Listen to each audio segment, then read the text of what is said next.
पिछले वीडियो में आधा इंट्रोडक्शन दिए थे क्वाड्रेटिक इक्वेशन का, आज उसको पूरा करने जा रहे हैं। ठीक है, अभी इंट्रोडक्शन में दो चीज़ बताए थे। जैसे आपको क्वाड्रेटिक इक्वेशन में बताए थे कि पहले तो ये ग्राफिकल मेथड जिसका की ज़रूरत अभी है नहीं, उसके बाद फैक्टराइजेशन मेथड से बनेगा मिडिल टर्म स्प्लिटिंग, जिसको फैक्टराइजेशन मेथड बोल रहे हैं। मिडिल टर्म स्प्लिटिंग समझा चुके थे। आज जो बताएंगे वो बताएंगे डिस्क्रिमिनेंट मेथड और कंप्लीट स्क्वायर मेथड। ये दोनों एनसीईआरटी बुक में है। ठीक है, पहले क्या करते हैं, एक तरफ से हम लोग को जो भी प्रोसेस से इसमें बनाना है सवाल वो सीख लेते हैं। उसके बाद कंटिन्यू करेंगे चैप्टर को। चैप्टर में जितना भी सवाल होगा हर एक एक्सरसाइज में इस इंट्रोडक्शन के बाद करते जाएंगे। ठीक है, आइए आज हम लोग सबसे पहले करेंगे कंप्लीट स्क्वायर मेथड। क्या नाम है टॉपिक का? Complete square method. Complete square method. ठीक है, इसको अच्छा समझिए। ठीक है, देखो बताओ, कोई क्वेश्चन बताओ, इसको क्वेश्चन के थ्रू समझते हैं। बताइए, क्वेश्चन बताइए। 4x square plus 3x plus 3x plus 5 equal to 0 0। ठीक, आपको ये क्वेश्चन देगा और बोलेगा x का वैल्यू फाइंड करना है। ठीक, क्योंकि आपको देखने से लग रहा है ये क्वाड्रेटिक इक्वेशन है, इसका मैक्सिमम पावर 2 है वेरिएबल पे, इस इक्वेशन का डिग्री 2 है ना, इसका मतलब ये है क्वाड्रेटिक इक्वेशन। बिल्कुल सही फॉर्म में अरेंज भी किया हुआ है। ठीक, हम यहाँ से क्या करेंगे, इसको फैक्टराइजेशन से बोलेगा, फैक्टराइजेशन मतलब मिडिल टर्म से बोलेगा तो वो तो बना लेंगे, पिछले क्लास में सीख चुके हैं। लेकिन अब बोलेगा कि इस इक्वेशन को सॉल्व कीजिए बाय कंप्लीट स्क्वायर मेथड। इस मेथड का नाम से कैसे पता चल रहा है, कंप्लीट स्क्वायर मेथड। इसका मतलब इस मेथड के नाम में ही लिखा हुआ है, हमको क्या बनाना है, इसको कंप्लीट स्क्वायर बनाना है। हम चेक कर लेते हैं क्या ये कंप्लीट स्क्वायर है या नहीं। कंप्लीट स्क्वायर कहने का मतलब है ये जो इक्वेशन है ये बिल्कुल स्क्वायर के फॉर्म में होना चाहिए, यानी इस पे होल स्क्वायर आ जाए। ठीक है, एकदम बिल्कुल कंप्लीट स्क्वायर आना चाहिए। इक्वेशन के इक्वल टू के इस साइड एकदम कंप्लीट स्क्वायर आना चाहिए, जो भी वेरिएबल है एकदम कंप्लीट स्क्वायर में आना चाहिए। तो उसी के लिए हम एक मेथड का यूज करेंगे। देखिए कैसे करते हैं। जब भी आपको यहाँ तो चलिए आसान बात हो जाएगा, स्क्वायर करना है। देखिए ये लिखा हुआ है 4x स्क्वायर, 4x स्क्वायर है, ये 4x होल स्क्वायर नहीं है। इस दोनों में बहुत ही डिफरेंस है। 4x स्क्वायर का मतलब बिल्कुल ये होता है 4 इंटू x। 4x का होल स्क्वायर मतलब होता है 4 इंटू 4 इंटू x। ये दोनों में बहुत ज्यादा डिफरेंस है। ठीक है, तो आपको यहाँ पे बस 4x स्क्वायर दिया हुआ है। होल स्क्वायर देता तो ये तो स्क्वायर किया हुआ ही था, लेकिन होल स्क्वायर है नहीं, तो इसको होल स्क्वायर बनाएंगे। 4 को 2 का स्क्वायर लिख सकते हैं, तो ये 2x का होल स्क्वायर हो जाएगा। क्लियर है? अब देख रहा है, इसको हम बोलेंगे a स्क्वायर। क्या बोलेंगे इसको? a square. फॉर्मूला में क्या होता है, a square plus 2ab plus b square. a square plus 2ab plus b square, यही होता है फॉर्मूला में। a square plus 2ab, 2a के जगह पे क्या देंगे 2x, और b के जगह पे क्या देंगे पता ही नहीं है। b के जगह पे भी हमको पता नहीं चल रहा है। ठीक है, इसको छोड़ देते हैं। ध्यान से देखिए b के जगह पे क्या लिखेंगे, ये जो x वाला टर्म होता है बीच में ना, यही बनता है 2ab। यही क्या लिखा हुआ है 2ab, जिसमें बस x लिखा हुआ है, समझना वो क्या बन जाएगा 2ab बन जाएगा। ठीक है, तो यही टर्म बन जाएगा 2ab। जनरली ऐसा होता है। तो 2ab बना रहे हैं इसको 2a, यानी 3x को हम क्या लिख रहे हैं 2 इंटू 2x, फॉर्मूला पे लाने के लिए 2 इंटू 2x। लेकिन इसको कंप्लीट, अब यहाँ पे हम क्या चीज से इसको मल्टीप्लाई करें जो कि यहाँ पे क्या बन जाए 3x बचा रहे। समझ रहे हो बात को? क्या लिखे हैं 2 इंटू 2x कैसे आया, फॉर्मूला लाने के लिए 2a लिख दिए। अब b लिखना है, तो b हम क्या चूज करेंगे, 3x को ही ना ऐसे लिख रहे हैं, तो b कुछ ऐसा चूज करेंगे कि जब ये तीनों को गुना करें तो ये आ कितना जाए 3x आ जाए। ठीक है, जैसे 4x ऊपर में है, 4x ऊपर में है ना, अब 3 लाने के लिए 4 को तो कटना होगा, 4 नीचे में दे देंगे। ठीक है, 4 नीचे देंगे तो ये कैंसिल आउट हो जाएगा, बचेगा x, हमको लाना है 3x, ऊपर में क्या दे देंगे 3 दे देंगे। 3/4 से अगर इसको गुना कर दें तो ये 3x आ जाएगा। ठीक है, a square plus 2ab plus क्या होता है b स्क्वायर, प्लस क्या होता है जी फॉर्मूला में b स्क्वायर। अब ये देखिए कंप्लीट स्क्वायर बन गया। ये क्या बन गया है complete square. a square plus 2ab plus b square क्या होता है a प्लस b का होल स्क्वायर। थोड़ा टफ लगेगा, लेकिन हम लोग जब 4-5 क्वेश्चन इस पे कर लेंगे तो आसान लगने लगेगा। ठीक है, इसके बाद अच्छा, ये 3/4 का जो होल स्क्वायर है ये तो इसमें था नहीं, क्वेश्चन में है नहीं, है ना। इसको क्या किया, अपने मन से हम ऐड किए, अपने मन से ऐड किए ना, इसके स्क्वायर को अपने मन से ऐड किए। जब किसी चीज को अपने मन से ऐड करते हैं, जब किसी चीज को अपने मन से ऐड करते हैं उसको सब्ट्रैक्ट भी करना पड़ेगा, है ना। इसको क्या करेंगे, सब्ट्रैक्ट करेंगे। अगर सब्ट्रैक्ट करते तो ऐड कर देते, है ना। जैसे इसको ऐड किए, सब्ट्रैक्ट कर देंगे, कट के क्या हो जाएगा, 0। अभी तक हम कुछ नहीं कर रहे हैं, बस इसी इक्वेशन के फॉर्म को चेंज करके लिख रहे हैं। 4x² को 2x का होल स्क्वायर लिख दिए, 3x को इस फॉर्म में लिख दिए, है ना। ये तो कुछ किए ही नहीं है, फॉर्मूला पे लाने के लिए बस कर रहे हैं। ये तो कट के 0 हो जाएगा, ठीक है। अब बचा लास्ट में क्या, 5 को लिख देते हैं बराबर 0। ध्यान से देखिए, इतना तो फॉर्मूला पा जाएगा, 2x + 3/4 का होल स्क्वायर। क्लियर है। ये बच गया आपका माइनस 3 3 जा 9/16 + 5 बराबर 0। ठीक, इस सब को उधर भेज देते हैं। 2x + 3/4 whole square = 9/16 - 5। एलसीएम लोगे 16 9 16 पंचे 80। ठीक है, ये क्वेश्चन थोड़ा सा उटपटांग ये चूज कर लिया है, ठीक है। 2x - 3/4 = इसको जब माइनस करोगे तो कितना होगा, -71/16 अंडर। अब एक बात आप ध्यान से सुन लीजिए, जब कभी भी रूट के अंदर नेगेटिव टर्म आ जाए तो इसका सॉल्यूशन आप नहीं कर सकते हैं, ठीक है। इसका सॉल्यूशन आप नहीं कर सकते हैं। इसका फर्दर जानकारी आपको हम, इसका जो आगे जानकारी देंगे ये हम देंगे जब आपको डिस्क्रिमिनेंट पढ़ाएंगे, ठीक है। तो यहाँ देख लीजिए, रूट के अंदर माइनस आ गया, इसका मतलब ये सॉल्व नहीं हो सकता है, मेरे पास रियल वैल्यू x का नहीं आएगा। तो यहीं पे लिख देंगे x has no real value, है ना, नो रियल वैल्यू, और इसको आपको सॉल्व नहीं करना है, ठीक है। ठीक है, देखिए ये क्वेश्चन थोड़ा उटपटांग आ गया, इसको छाप लीजिए।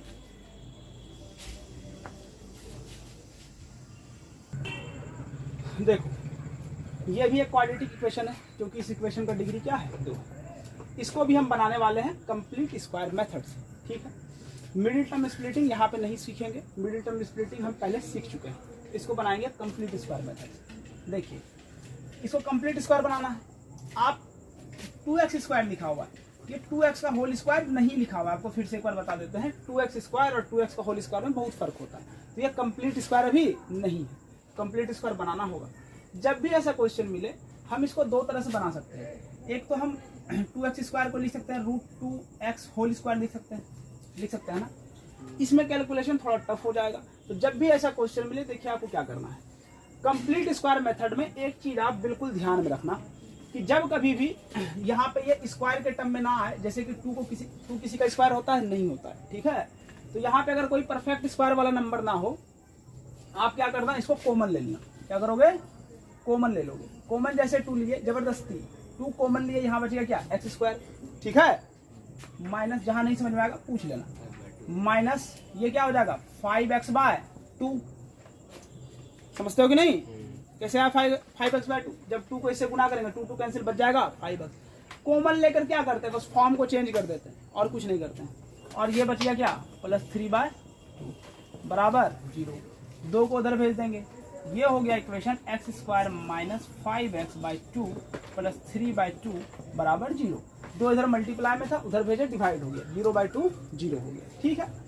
देखिए, अब यहाँ से अपना काम शुरू करते हैं। ये पहले तो इस कंप्लीट स्क्वायर बन गया, ये पहला वाला टर्म स्क्वायर में a², और क्या बोले, जिसमें x लगा हुआ रहता है वही क्या होता है 2ab। जिसमें भी x लगा हुआ है जिस टर्म में, यही क्या है 2ab। इसी को लिखेंगे 2ab के फॉर्म में, ठीक है। a², a के जगह क्या है, x है, माइनस है, माइनस दे दिए। 2ab लिखना है, 2 आराम से लिख दिए। a भी लिखना है, फॉर्मूला पे लाने के लिए a लिखना है, a के जगह क्या है, x है, x लिख दिए। अब 2 × a लिख दिए। b तो है नहीं मेरे पास, b अपने मन से चूज करेंगे। क्या चूज करेंगे, b को, ऐसा b को चूज करेंगे। देखो, इसी को ना यहाँ लिख रहे हैं, तो यहाँ पे b ऐसा टर्म रखेंगे कि जब ये सबको गुना करें, तो 5/2 आ जाना चाहिए, ठीक है। 5/2 क्या हो जाना चाहिए, आ जाना चाहिए। देखो कैसे आएगा 5/2, ऊपर 5 आना चाहिए, ऊपर 5, आराम से 5 से गुना कर देंगे, ठीक है। नीचे क्या आना चाहिए, 2 आना चाहिए, आराम से 2 दे देंगे, ठीक। लेकिन अभी देख रहे हैं 2 से 2 क्या हो जाएगा, कट जाएगा। 2 से 2 कटेगा तो एक और 2 चाहिए नीचे में, बचेगा क्या 1 और एक 2 चाहिए ना, यहाँ एक और 2 दे देते हैं। अब ध्यान से देखो, जब गुना करेंगे 2 से 2 कट गया, 5/2x आ गया, तो 2 × 2 को हम डायरेक्ट 4 लिख दें, इसको क्या कर दें 4। कैसे चूज किया समझ में आया? ऐसा नंबर चूज करेंगे कि जब सबको गुना करें तो बस यही आ जाए बीच वाला टर्म, है ना, और कुछ नहीं है। तो a² - 2ab है ना, प्लस क्या b² प्लस b², b के जगह पे क्या 5/4, इसका कर देंगे क्या स्क्वायर। क्लियर है? अपने मन से जोड़े हैं तो अपने मन से क्या करना होगा, घटाना भी होगा। या फिर आप इसको यूं कर सकते हैं कि चलिए इधर जोड़ दिए ना अपने मन से, इधर अपने मन से जोड़ दिए, उधर जाएंगे तो क्या होगा, घटेगा अपने मन से। सॉरी, इधर अपने मन से जोड़े हैं तो उस साइड भी अपने मन से जोड़ना पड़ेगा, है ना, ये भी कर सकते हैं। यहाँ अगर देखिए ये जोड़े अपने मन से, प्लस 3/2, ये 3/2 इसका लिख दिया यहाँ पे। अब ये तो अपने मन से लिखे हैं, अगर अपने मन से जोड़े हैं इधर भी क्या होगा, अपने मन से 5/4 का होल स्क्वायर जोड़ना होगा। ठीक है, जो काम करते हैं दोनों तरफ करते हैं। ठीक है, जो भी ऑपरेशन लगाएंगे दोनों तरफ लगाएंगे, गुना करेंगे दोनों तरफ, जोड़ेंगे दोनों तरफ, ठीक है, घटाएंगे दोनों तरफ, ठीक है, भाग भी करेंगे तो दोनों तरफ। ठीक, ये हो गया फॉर्मूला पे x - a² - 2ab plus b², a minus b का होल स्क्वायर। क्लियर है? बराबर इसको करोगे 5 का स्क्वायर 25 हो गया, 4 का स्क्वायर 16, और ये 3/2 को उधर ले जाते हैं, 3/2 को बोलो प्लस में, इधर क्या हो जाएगा माइनस में 3/2। क्लियर है? कोई दिक्कत? 16 2 का एलसीएम 16, ये 25 माइनस 8 दिया 24। ठीक है, x - 5/4 होल स्क्वायर, है ना जी। इसको यहाँ सॉल्व करते हैं। ठीक है, ध्यान से देखो, x - 5/4 है, स्क्वायर उधर भेजेंगे अंडर रूट हो जाएगा, 25 में 24 गया 1, 16 रूट से जब बाहर निकलेगा तो प्लस माइनस आएगा, रूट से जब बाहर आएगा तो प्लस माइनस आएगा। ठीक है, आ गया। अब इधर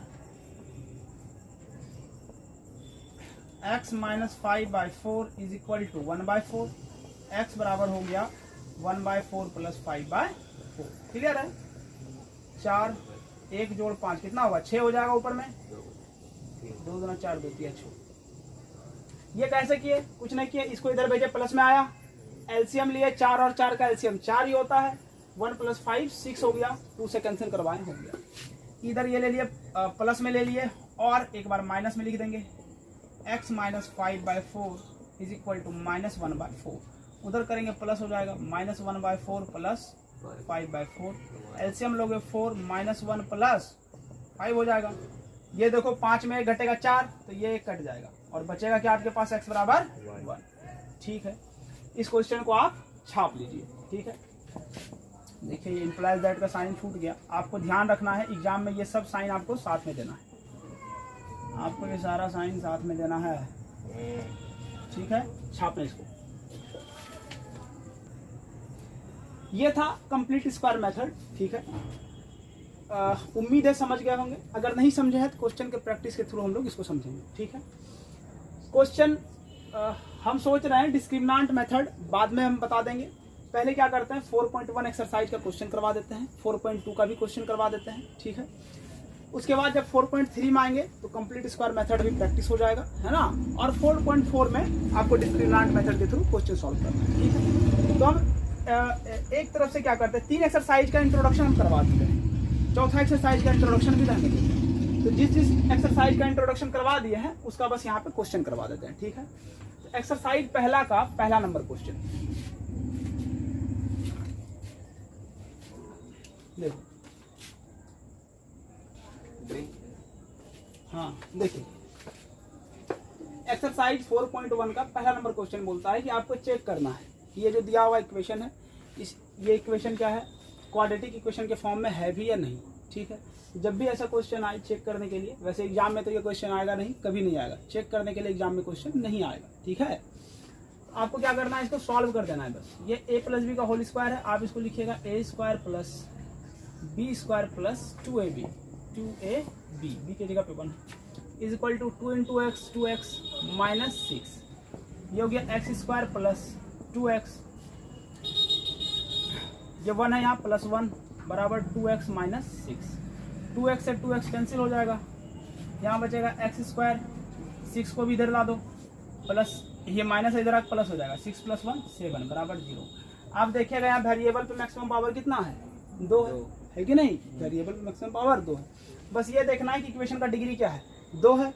अगर इक्वेशन का डिग्री 2 है तो यस ये क्वाड्रेटिक इक्वेशन है, अगर डिग्री 2 नहीं आता तो क्वाड्रेटिक इक्वेशन नहीं होता। क्लियर है, ठीक है। आप इस तरह करके 4.1 के 1 एक्सरसाइज 4.1 एक्सरसाइज का पहला नंबर का, इसमें 8 क्वेश्चन है, 8 चेक कर लीजिएगा, ठीक है। कुछ नहीं है इसमें, बस इसी तरह से इक्वेशन सॉल्व करना है। अगर डिग्री 2 आया तो क्वाड्रेटिक है, और नहीं आया तो नहीं है। क्लियर है। अब दूसरा number question, question number 2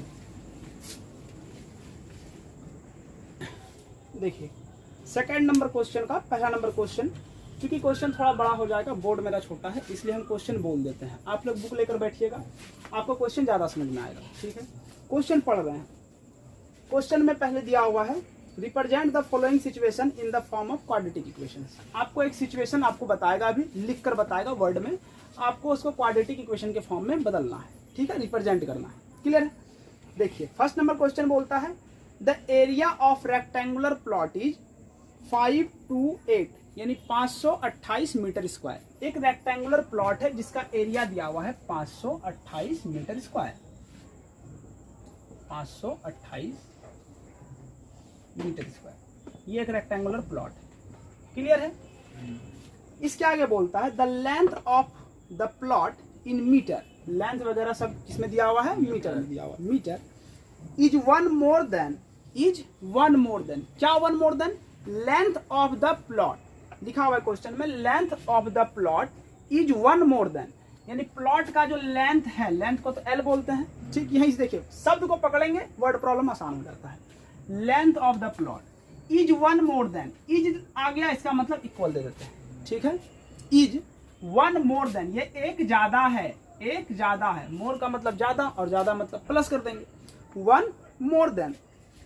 twice, twice का मतलब 2 गुना, ट्वाइस किसका ट्वाइस, क्वेश्चन में लिखा हुआ है ट्वाइस इट्स विड्थ, इसके विड्थ का कितना होगा, 2 गुना। विड्थ को क्या बोल देंगे, बी बोल देंगे, है ना। ये आपका इक्वेशन आ गया। क्वेश्चन में बोलता था, एक बार हम फर्दर क्वेश्चन को स्पीड में पढ़ देते हैं। बोलता था the area of a rectangular plot is 528 metre square, ठीक है, full stop. The length of the plot is one more than twice its width, है ना। लेंथ जो है प्लॉट का एक ज्यादा है, किससे, इसके विड्थ के 2 गुने से। क्लियर है, ये इक्वेशन आ गया। We need to find the length and width of the plot, ठीक है, लेंथ और विड्थ जो है प्लॉट का फाइंड करना है। क्लियर है, क्वेश्चन समझ में आया। इस क्वेश्चन के क्वेश्चन जो बोल रहा था उससे हमको इक्वेशन मिल गया। हम यहाँ पे लिखेंगे, सबसे पहले शुरू करेंगे, हमको ना ही लेंथ पता है ना ही विड्थ पता है, तो हम लिखेंगे let length of the plot is x metre. Length कितना है, एक्स मीटर, है ना, बी एक्स मीटर, ठीक है, समझ गए। एक्स मीटर हो गया लेंथ, ठीक। तो विड्थ की लेंथ हो गया एक्स मीटर, है ना। लेंथ को नहीं, आप विड्थ को मानिए। यहाँ पे किसको मानोगे, विड्थ को, ब्रेथ को, BRE क्या था, BRE width of the plot भी एक्स मीटर, ठीक है। तो लेंथ क्या हो जाएगा, लेंथ ऑफ द प्लॉट क्या हो जाएगा, देखो यही इक्वेशन बना। अगर विड्थ x है तो लेंथ दिया हुआ है कि लेंथ क्या होता है ना, लेंथ जो है एक ज्यादा है, 2 गुने से एक ज्यादा है, किसके 2 गुने जी, विड्थ के 2 गुने से। विड्थ क्या है, x है प्लस 1। क्लियर है। अकॉर्डिंग टू क्वेश्चन कर देते हैं, अकॉर्डिंग टू क्वेश्चन। क्वेश्चन में आपको लेंथ पता चल गया, है ना। एरिया क्या होता है, ARE, एरिया गिवन है, एरिया बराबर 528। क्लियर है। एरिया क्या होता है, लेंथ इंटू विड्थ 528। लेंथ क्या हो गया जी, लेंथ क्या हो गया 1 + 2x, विड्थ क्या हो गया x बराबर 528। गुना कीजिएगा x + 2x स्क्वायर बराबर 528, 2x स्क्वायर प्लस x, क्योंकि क्वाड्रेटिक इक्वेशन का फॉर्म क्या होता है, जिसका हायर डिग्री है पावर है उसको पहले लिखते हैं, ठीक है। इसको इधर कर देंगे -500 28 बराबर 0। आपके क्वेश्चन में बस ऐसे ही रिप्रेजेंट करने बोल रहा है, लेकिन आप लोग को एक होमवर्क दे रहे हैं कि आप लोग क्या कीजिएगा, जितना भी क्वेश्चन आएगा सबको सॉल्व करके x का वैल्यू निकाल लीजिएगा। ठीक है, समझ गए बात को। इसमें x का वैल्यू आपको निकालना है दोनों मेथड से। अभी जितना मेथड पढ़ाए हैं दोनों से आपको निकालना है। पहले कंप्लीट स्क्वायर मेथड से, उसके बाद किससे करना है, middle term splitting method, factorisation से। क्लियर है, पहला क्वेश्चन छाप लीजिए। देखिए अब सेकंड नंबर क्वेश्चन बोलता है the product of two consecutive positive integers is 306। देखिए इस क्वेश्चन को बड़ा गौर से देखिए, इस क्वेश्चन में बहुत सारा वेरिएशन आ सकता है। ठीक है, we need to find the integers. Question में है टू कंसेक्यूटिव, शांत रहिए, product of two consecutive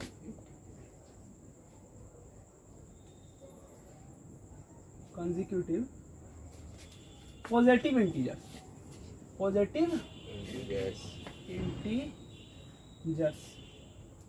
is 306। ठीक, बस इतना ये भी लिखते हैं। We need to find the integers, आपको इंटीजर्स फाइंड करना है। जो दोनों इंटीजर्स का प्रोडक्ट है इसमें दिया हुआ है, product of two consecutive positive integers is 306, और दोनों इंटीजर्स को आपको इसको बताना है। ठीक है, समझ गए। इंटीजर्स फाइंड करने के लिए जो भी इक्वेशन आएगा वो हमको इक्वेशन ला के यहाँ रखना है। ठीक है, ध्यान से देखिए, इस क्वेश्चन में वेरिएशन हो सकता है। ये शब्द जो है कंसेक्यूटिव, कंसेक्यूटिव का मतलब होता है लगातार। ठीक है, समझ गए। कंसेक्यूटिव मतलब क्या होता है, लगातार होता है। ठीक है, अभी जो हम 2-4 मिनट तक जो कुछ भी यहाँ लिखवाएंगे आप लोग सब कुछ बोर्ड पे लिखते जाइएगा। ठीक है, सॉरी कॉपी में नोट करते जाइएगा। ठीक है, ध्यान से देखिए, जैसे आपको देगा कभी कंसेक्यूटिव, यहाँ क्या दिया हुआ है, कंसेक्यूटिव पॉजिटिव इंटीजर्स, कहीं कह दे देगा कंसेक्यूटिव, है ना, नेचुरल नंबर, कहीं कह दे देगा कंसेक्यूटिव क्या जी, ऑड नंबर, है ना, कंसेक्यूटिव इवन नंबर। ठीक है, हम सबको बारी बारी से समझेंगे। इंटीजर्स क्या होता है पहले इसको समझ लीजिए। इंटीजर्स होता है, इंटीजर्स वाला जो नंबर होता है 0, +1 भी इंटीजर्स है और -1 भी इंटीजर्स है, +2 भी इंटीजर्स और -2 भी इंटीजर्स है, +3 भी इंटीजर्स और -3 भी इंटीजर्स है।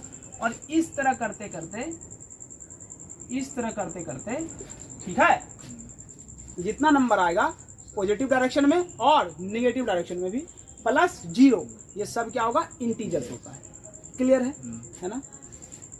दूसरा, पॉजिटिव इंटीजर्स का नहीं, बस हम इंटीजर्स के बारे में बात कर रहे हैं। पॉजिटिव का बात करेंगे तो माइनस को हटा देंगे। क्लियर है, बस इंटीजर्स को पहले समझिए। उसके बाद नेचुरल नंबर, बचपन से जानते आए हो, 1 2 3 4 है कि नहीं, डॉट डॉट डॉट खत्म हो गया, इन्फिनिट हो जाएगा। ऑड नंबर क्या होता है जी, ऑड नंबर कैसे शुरू होता है, 1 3 5 है ना, और क्या 7 9, इस तरह से बस देखते रहिए।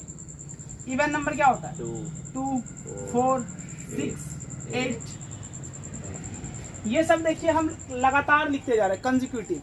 कहीं ऐसा इसके लय को ब्रेक नहीं किए हम, है ना, इसके सीक्वेंस को ब्रेक नहीं किए हैं।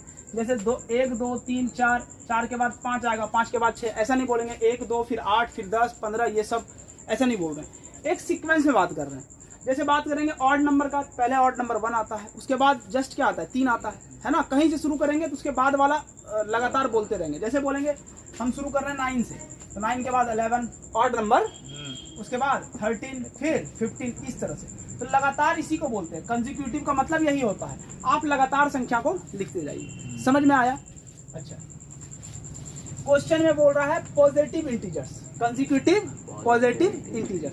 क्या हम 2 इंटीजर्स का बात कर रहे हैं, क्या दोनों में से कोई इंटीजर्स पता है, नहीं पता है। कंसेक्यूटिव इंटीजर्स पॉजिटिव का बात कर रहे हैं, हम नेगेटिव को क्या करते हैं, हटा देते हैं। हटा दिए, ध्यान से देखिए, पॉजिटिव का बात करता है तो 0 को भी हटा देते हैं, कोई जरूरत ही नहीं है। ठीक है, समझ गए।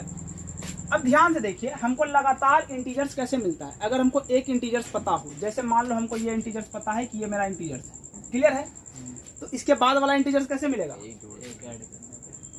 1 के बाद क्या है 2 है, इसका मतलब 1 में 1 ऐड किए तब 2 आया, क्लियर है। फिर इसके बाद वाला कैसे मिलेगा, 2 में फिर 1 ऐड किए 3 आया। अगला इंटीजर्स 4 होगा, फिर 1 ऐड करने पे, फिर 1 ऐड करने पे, ऐसे ही होगा ना। अगर हम पहला इंटीजर्स को x माने, पहला इंटीजर्स को, तो दूसरा इंटीजर्स कैसे मिलेगा, कंसेक्यूटिव x प्लस 1 मिलेगा ना। तीसरा कैसे मिलेगा, x प्लस 1 में फिर 1 जोड़ेंगे, यानी x प्लस क्या हो जाएगा 2। समझ रहे हो, ये फॉर्म है किसका, इंटीजर्स का, किसका, इंटीजर्स। सेम फॉर्म हो जाएगा अगर बोलेगा हमको क्या, नेचुरल नंबर। देखो 1 जोड़ते हैं 2 आता है, फिर 1 जोड़े अगला, फिर 1 जोड़े अगला। इसका मतलब पहला अगर x है तो दूसरा क्या हो जाएगा x प्लस 1, तीसरा x प्लस 2, फिर x प्लस 3, इस तरह चलता रहेगा। ऑड नंबर और इवन नंबर में देखते हैं। पहले इवन नंबर को देख लो, पहला इवन नंबर अगर 2 है ना, तो ये यहाँ 2 दिया है, मान लीजिए ये x है, क्या है x। इसके बाद वाला जो कंसेक्यूटिव था वो कैसे मिला, 2 जोड़ने पे x प्लस 2। इसके बाद वाला कैसे मिलेगा, देखो 2 जोड़ने पे है ना, x प्लस 2 प्लस 2 यानी x प्लस 4 कर देंगे। पिछले वाले में 2 जोड़ते जाइए अगला नंबर मिलते जाएगा, पिछले वाले में 2 जोड़ते जाइए अगला नंबर मिलते जाएगा, है ना। कंसेक्यूटिव का बात कर रहा है। x प्लस 6 करेंगे फिर x प्लस 8, इस तरह चलेगा। ऑड नंबर में भी सेम पैटर्न है। इसको अगर x मान लो, फिर 2 जोड़ोगे, फिर 2 जोड़ोगे, फिर 2 जोड़ोगे, है ना, और फिर 2 जोड़ोगे। यानी अगर पहला नंबर x है, पहला ऑड नंबर, तो अगला क्या हो जाएगा x प्लस 2। ऑड और इवन में क्या होता है x प्लस 2, x प्लस 4, इस तरह चलते रहेगा, क्लियर है। एक साथ जो वेरिएशन इसमें देगा आपको क्वेश्चन में, ठीक है, वो सब हम एक साथ आपको बता दिए। यहाँ पे चूंकि इंटीजर्स बोल रहा है तो हम ये सपोज करेंगे, ऑड रहता तो अलग चीज आता, है ना। चलिए इसको मिटाते हैं, अब क्वेश्चन पे आते हैं। क्वेश्चन बोल रहा है the product of 2 positive integers, 2 positive integers, ठीक है, आसान क्वेश्चन है। लेट कर लेंगे पहले, दोनों में से कुछ नहीं मालूम है। Let the first positive integers, integers को आई लिखते हैं या जेड से डिनोट करते हैं, ठीक है, बी एक्स, क्लियर है। तो सेकंड क्या हो जाएगा, सेकंड पॉजिटिव इंटीजर्स भी। इंटीजर्स लगातार कैसे होता है, 1 के बाद 2, 2 के बाद 3, 3 के बाद 4, ऐसे। x प्लस 1 अभी तुरंत बताए, क्लियर है।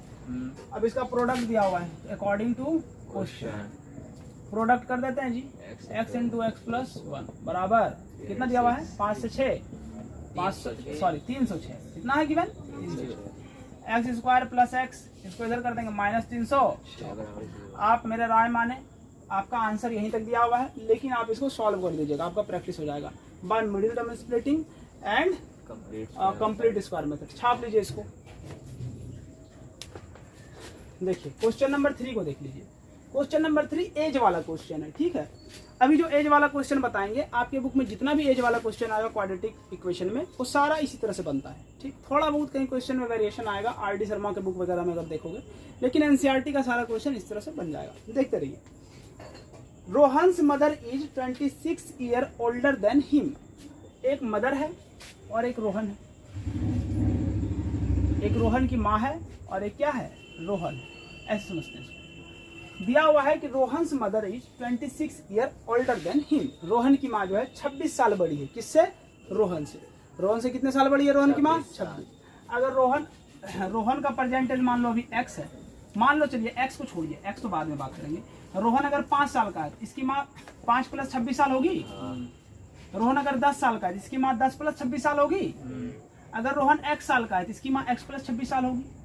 क्लियर है कि नहीं, रोहन का इस मालूम नहीं है। अगर रोहन के एज को x सपोज करेंगे तो इसकी माँ कितना हो जाएगी, x प्लस 26। क्लियर है। आगे क्वेश्चन बोलता है the product of their edges, है ना, 3 year from now will be 360, ठीक है। बोलता है आज से 3 साल बाद, आज से 3 साल बाद, 3 साल बढ़ा देंगे। आज से 3 साल बाद, मान लो आज रोहन 5 साल का है, 3 साल बाद बात करेंगे तो रोहन प्लस 3 हो जाएगा। रोहन कितने साल का हो जाएगा, 8 साल का। तो इसकी माँ भी तो 3 साल बढ़ जाएगी। अगर रोहन फिर 3 साल बढ़ जाएगा, इसकी माता क्या नहीं बढ़ेगी, बिल्कुल बढ़ेगी। ऐसा थोड़ी होगा हम बढ़ रहे हैं और तुम लोग इसी तरह से हो, ऐसा होगा। मान लो तुम लोग का एज बढ़ रहा है, तुम आज से आ जाओगे, तुम भी 12 पास करोगे, है ना, इंजीनियरिंग करोगे, तुम लोग पास आउट हुए, हम इसी तरह के हैं, तुम आए मेरे एज के, हाँ अब चलते हैं दोनों साथ में। ऐसा हो सकता है कभी, नहीं हो सकता है कि नहीं। समझ गए बात को, अरे समझ रहे हो बात को, है ना। तो अगर रोहन बढ़ेगा तो उसकी माँ भी बढ़ेगी, ठीक है। यही नेचर कहता है, यही नेचर का रूल है, हम बदल नहीं सकते हैं, ठीक है।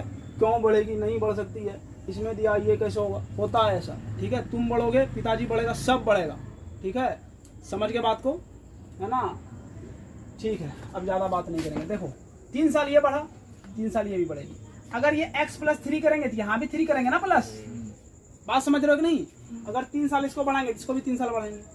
3 साल बाद क्या बोलता है, the product of their edges, है ना, the product of their edges, है ना, 3 years फ्रॉम नाउ, आज से 3 साल के बाद जो इसका एज होगा, है ना, उसका प्रोडक्ट, उसका क्या कर देंगे, प्रोडक्ट, तो कर देंगे प्रोडक्ट। 3 + x प्रोडक्ट कर देते हैं जी, x + 29, है ना, फ्रॉम नाउ विल बी कितना 360, प्रोडक्ट कितना हो जाएगा 360। लो जी, बन गया इक्वेशन, है ना। गुना करो सॉल्व हो जाएगा, ठीक है। गुना करोगे क्या हो जाएगा, सॉल्व हो जाएगा। 3x + 3 से गुना करेंगे 29 का कितना होता है 87, प्लस इसको गुना कीजिए x² + 29x बराबर 360। ये हो जाएगा x² पहले लिख देंगे, x वाला टर्म दोनों जोड़िए कितना हो जाएगा 32x, है ना जी, प्लस 87 - 360। घटा के बताओ जरा कितना होता है, इसको घटा के बताओ और आंसर चेक कर लो। लोगों घटा के बताइए जल्दी फास्ट। 60 घटेगा 27 घटे कितना होता है 73, 273, हाँ, x² + 32x - 273 बराबर 0। ये आपका हो गया फाइनल इक्वेशन। अच्छा, ये तो हम तुमको ऐसे समझाने क्रम में बताए, एग्जाम में कैसे लिखोगे, एग्जाम में ये सब नहीं लिखना है, एग्जाम में लिखना है let present age of Rohan, है ना, present age of Rohan, be x year, है ना, present age of Rohan's mom, Rohan's mother, है ना जी, बी कितना x + 26, है ना। फिर लिखेंगे अकॉर्डिंग टू क्वेश्चन भी लिख सकते हैं डायरेक्ट, या फिर आपको मन है तो आप लिख सकते हैं आफ्टर 3 ईयर, है ना, आफ्टर 3 years रोहन्स एज बराबर x + 3 हो जाएगा, मदर्स एज बराबर x + 26 + 3 = x + 29। क्लियर है। किसकी मदर भाई,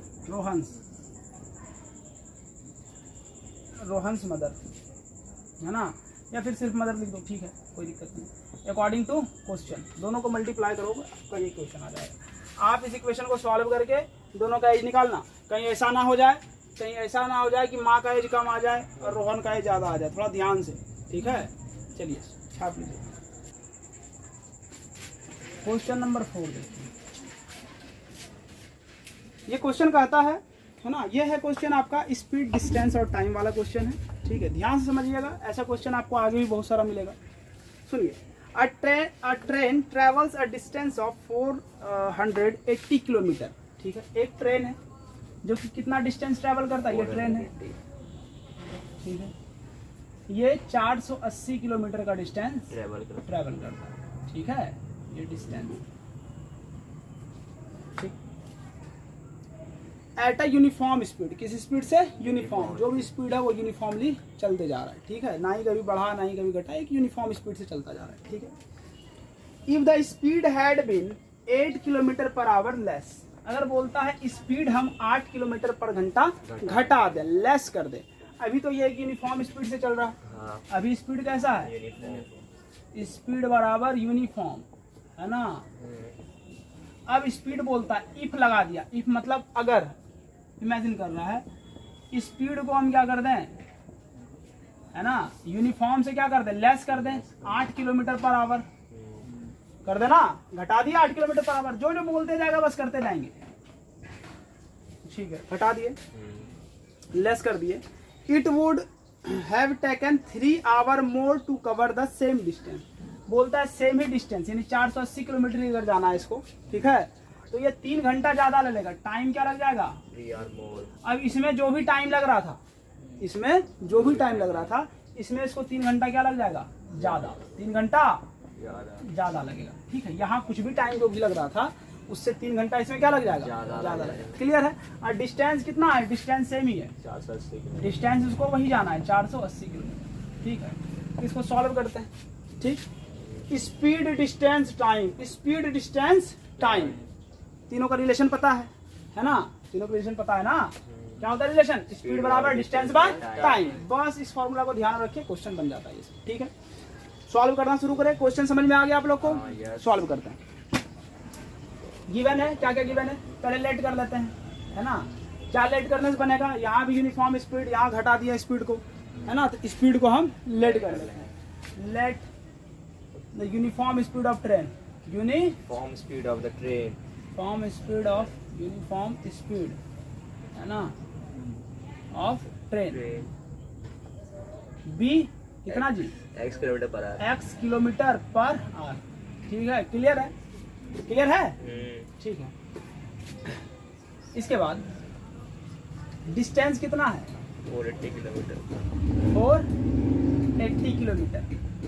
और जब यूनिफॉर्म स्पीड से चलते हैं तो टाइम कितना लगता है, टाइम को T1 यहाँ बोल दें, क्योंकि 2 केस आएगा ना, T1 बोल देते हैं टाइम को। टाइम क्या होता है, आप ध्यान से देखिए, स्पीड बराबर होता है डिस्टेंस अपॉन टाइम, होता है कि नहीं। तो टाइम अगर निकालना हो, टाइम इधर स्पीड इधर, तो टाइम बराबर डिस्टेंस अपॉन स्पीड। तो डिस्टेंस कितना है 480 बटे स्पीड कितना x kilometre per hour. x। Clear है, यहाँ तक कोई दिक्कत नहीं होना चाहिए। दूसरा केस में देखिए, केस सेकंड में देखते हैं। ठीक है, केस सेकंड में क्या है, स्पीड घट गया। ठीक है, ये केस फर्स्ट था, इसमें लिख दें केस फर्स्ट, यहीं पे लिख देते हैं केस फर्स्ट। केस सेकंड में था स्पीड रिड्यूस हो गया है, कितना 8 किलोमीटर पर आवर, है ना। आप चाहे इसको स्टेटमेंट में लिख सकते हैं, है ना, after speed reduce by 8 kilometre per hour, है ना, ये आप लिख सकते हैं स्टेटमेंट में।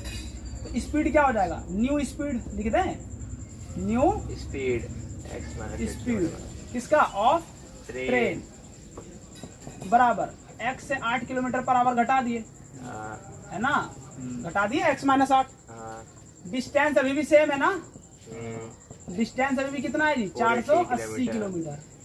ठीक है, आप एक बार, हम भी आपको सजेस्ट करेंगे, एक बार रफली आप इसको इस तरह से समझने का प्रयास कीजिएगा। ठीक है, जब भी बनाते हैं आप अगर इसको रफली 5-10 क्वेश्चन प्रैक्टिस कर लीजिएगा, आपको फिर एग्जाम में प्रॉब्लम नहीं होगा। ठीक है, डिस्टेंस और टाइम क्या हो जाएगा इसका, टाइम को T2 बोल दें, T2 क्या हो जाएगा, distance upon x minus 8, distance upon speed होता है x माइनस 8। अब अकॉर्डिंग टू क्वेश्चन, यहाँ समझने वाला बात है, यहाँ भी टाइम है, यहाँ भी टाइम है, दोनों टाइम को बराबर कर देते हैं। टाइम तो बराबर होगा ना, अब टाइम को बराबर करना है। आप ध्यान से देखिए, हम इक्वल टू दे भी देते हैं यहाँ पे। ठीक है, लेकिन क्या अभी इक्वल है, नहीं है। बोलता है जब हम 8 घंटा स्लो किए तो टाइम क्या लगेगा, ज्यादा लगेगा। तो कौन सा टाइम ज्यादा है, ये वाला या ये वाला, वो वाला 8 घंटा ज्यादा, ये x माइनस 8। ना, ये ज्यादा है, ये टाइम क्या है ज्यादा है। आप और एक तरीका से देख सकते हैं इसको, ये है 480 बाय x, यहाँ है 480 बाय x माइनस 8। दोनों में से किसका डिनोमिनेटर बड़ा है, डिनोमिनेटर किसका बड़ा है, x। ये मत देख के बोलना ये बड़ा है, x में यहाँ 8 घटा दिए, अगर x का वैल्यू 20 है तो यहाँ 8 घटा के बोलेंगे 12 ही बोलेंगे, तो डिनोमिनेटर किसका बड़ा है, इसका बड़ा है। और न्यूमरेटर तो दोनों सेम है, जब न्यूमरेटर सेम है, जिसका डिनोमिनेटर बड़ा होता है वो फ्रैक्शन क्या होता है, छोटा होता है। तो ये अभी छोटा है और ये क्या है, बड़ा है। तो दोनों को बराबर करना है, इसको भी बड़ा करना पड़ेगा, या तो इसी को क्या करेंगे, छोटा कर देंगे। तो ये 3 घंटा ज्यादा लेता है। अगर ये है मान लो 6 घंटा लेता था, तो स्पीड घटाने के बाद कितना घंटा ले रहा है, 9 घंटा, है ना। तो बराबर करने के लिए क्या करेंगे, या तो इधर 3 घटा देंगे या फिर इधर 3 जोड़ देंगे। तो दोनों में से कुछ कर दो तुम या तो यहाँ 3 घटा दो या तो इधर 3 जोड़, कहीं कोई गलती नहीं होगा। क्लियर है, और इसको तुम सॉल्व कर देना, एक इक्वेशन बना लेना। बना लोगे इक्वेशन, ठीक है, इसको छाप लीजिए। ठीक है, ये क्वेश्चन आगे भी आएगा आपको स्पीड डिस्टेंस टाइम का, इसको छाप लें।